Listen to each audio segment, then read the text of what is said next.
ට්‍රම්ප්ගේ අලුත් බද්දෙන් ඉන්දියාවේ කෝනිසම් වගාවටත් කෝනිසම් අපනයනටත් බලපෑමක් වී තිබෙනවා. ඒ අනුව ඉන්දියාවට චීනය දෙස බලන්න සිදු වෙයිද කියන එක පිළිබඳව තමයි දැන් ගොඩක් දෙනා අවධානය සිටින්නේ. අපි දන්නවා ඩොනල්ඩ් ට්‍රම්ප් පසුගිය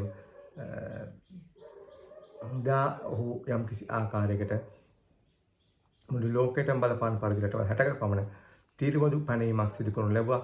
මේ තීරුබදු පැනීමට ලංකාවත් අහු වුණා. ඒක වෙනම කාරණයක්, වෙනම කතා කළ යුතු කාරණයක්. නමුත් දැන් ජාත්‍යන්තරව ගත්ත මේකට අනිත් රටවල් මුහුණ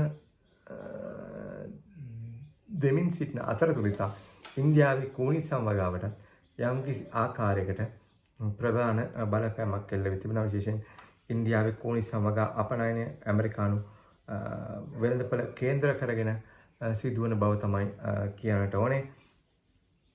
කෙසේත් ගත්තාම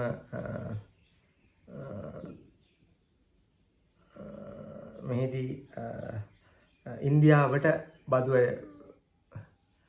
වැඩිවීමෙන් කෝනිසම් වගාවට වැඩිම වාසිය හමුවන්නේ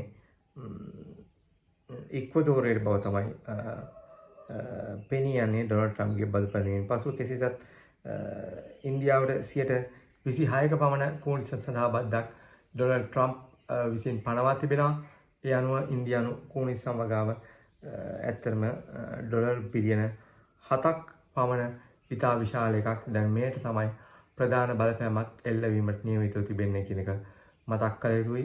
ලංකාවේ ඇඟලුම් කර්මාන්තයට වගේම ඉන්දියාවේ ඒ දෙයටත් යම්කිසි ආකාරයක බලපෑමක් එල්ල වෙනවා කියලා තමයි විචාරකයන් පවසන්නේ.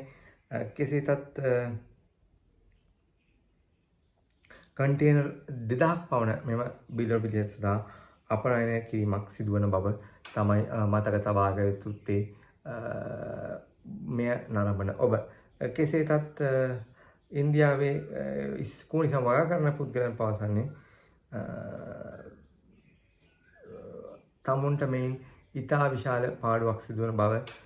විශේෂයෙන් ඇමරිකානු ආනයනකරුවන් තමුන්ගේ මිල ගණන් වැඩිවීමත් එක්ක මෙය අතහැර දමන බවට සංඥා ලැබිය බව තමයි ඉන්දියාවෙන් වාර්තා වන්නේ. මේක තමයි යම් කිසි ආකාරයක කියන්නට ඕනේ. දැන් ඉන්දියාව දැනෙන විදිය අපිට තේරුම් ගැනීම ඉතාමත් වැදගත් ලාංකික විදියට මම අසල්සි රාජ්‍ය සහ තරංකාරී විශාලතම ආර්ථිකයක් හිමි රට ලෙස තමයි ඉන්දියාව සැලකිය හැක්කේ කියන එක කියන්නට ඕනේ. මේ අනුව තමයි ඇත්තම කිව්වොත් ඉන්දියාව කිව්වා වගේ දැනටමත් ඉන්දියාවට 10%ක පමණ බද්දක් මේ කෝනිසම් අපනයනයට ඇමරිකාව ගසවන ලබනවා. ඒක දැන් 20ක් වැඩි 30ක් වෙනවා. ඒ අනුව තමයි මේකෙන් ඇත්තටම කිව්වොත්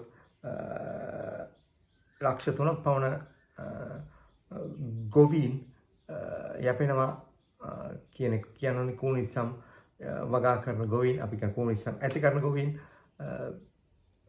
ලක්ෂ 3ක් පමණ යැපෙනවා.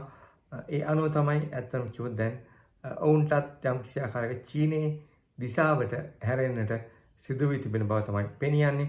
ඒ අනුව තමයි දැන් ඉන්දියාවට දැනෙන විදිය තමයි මේ ගෙනාවේ. විශේෂයෙන් ලංකාවේ වැඩි දෙනෙක් අපේ රටට දැනෙන විදිය ගැන උනන්දුවත් ලැබ්බට ලෝක ආර්ථික හැසිරීමේදී අනිත් රටවල දැනෙන විදියත් ඉතාමත් වැදගත්. ඒ අතරතුරේදී තමයි